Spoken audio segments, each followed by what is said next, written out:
Chris Walker, Emergency Preparedness Coordinator for the Hamilton County Health Department, joins me again this week. Good morning. Hey, good morning, ma'am. Well, it's pretty miserable outside, and we're all tucked up in our houses today. So, is there any testing today? Are there any vaccines being given today? Kind of bring us up to date on our weather situation. Sure. Yesterday, we made the decision to go ahead and close our vaccination clinic at the 4-H Fairgrounds, as well as our testing site at Foundation Drive and the testing site at Ivy Tech. Additionally, the testing site at Aspire on 148th Street is closed as well. Trinity Free Clinic will be open today. I believe they're open 4 to 8 p.m. if someone does need to go get tested, and there are additional testing options open. We just, out of an abundance of caution, wanted to close everything up and make sure people were staying home and staying safe as much as possible. What about those folks who had appointments for vaccines today? Are you going to be able to get them in still? Yes, the goal today is they should have received a notice yesterday saying the site was closed, and they should also receive notification either via text, email, or phone call to reschedule their appointments for this coming Saturday, which I believe is the 20th, if I remember correct. And we're just shifting them from Tuesday to Saturday. And if folks have issues with those appointments and they have not received a phone call, we would recommend they call 211 and we'll work to get them rescheduled into a day that's more convenient for them. Probably important to remind people, though, that this is only the 4-H vaccination site that is making this particular accommodation. So if they've got appointments at IU or Riverview, they may be handling that differently. That is correct. This is only applicable to the 4-H Fairgrounds vaccination clinic. So how are our numbers? Good? Looking better? Our numbers continue to drop, which is great. Our testing is down some, which we would expect post holidays. We think a lot of people were getting tested prior to traveling and immediately upon returning from traveling. So those numbers are down. The great thing is the cases continue to drop. We're seeing a decrease in pressure on our healthcare system.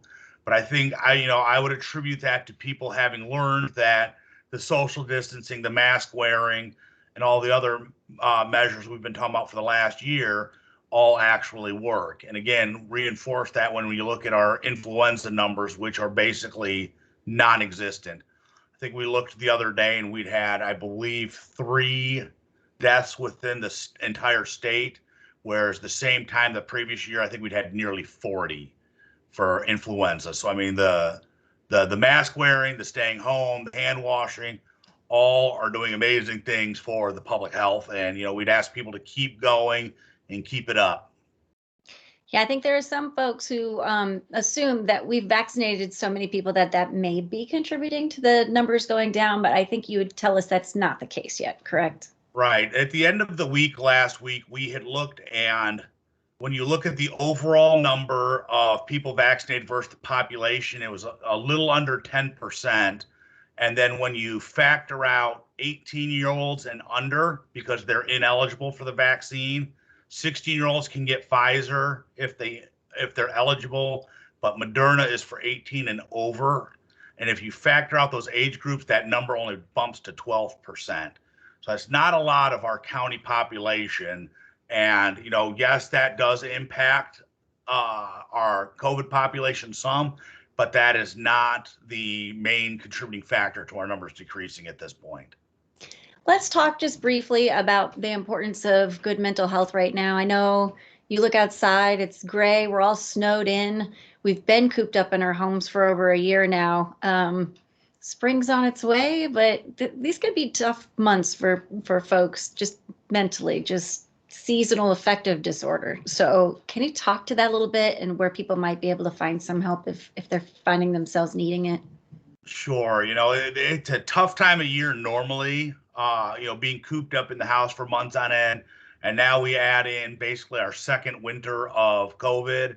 And, times are incredibly trying. And I know nerves are starting to wear thin in a lot of places. The first place I'd recommend folks look is to their employer and see if their employer has an employee assistance program, which does have a direct connection from the employer to the healthcare or the mental health provider.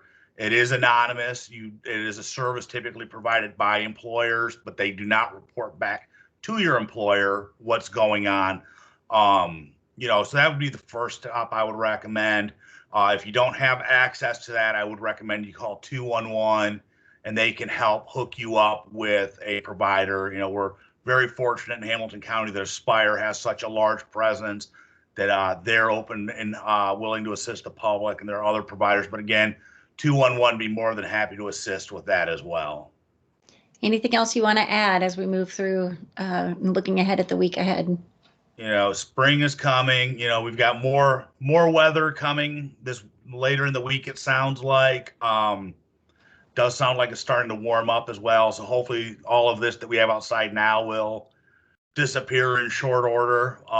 Just hang in there. It's wonderful to see our numbers coming down. That means we get to open up more capacity. We get, I think, when we look at the schools, and I don't think anyone had any expectation that we would make it to Christmas. And here we are almost through the third quarter, and just how amazing that has been, how grateful we are. And, it's been trying. It's been a rough time of it, but, we're into vaccination, and I know that provides its own difficulties as well, as people who are essential and who are important to keeping our economy and our businesses and our schools going are not included. But, I think it's key to remember that the State Department of Health has a plan. I think their plan is a worthwhile endeavor as far as their priority list. And I think, as Johnson & Johnson and some of these other vaccines get approved and come online, we might see some faster expansion here in the very near future. Thank you. Chris Walker with the Health Department. We'll check in with you next week. Thank you, ma'am.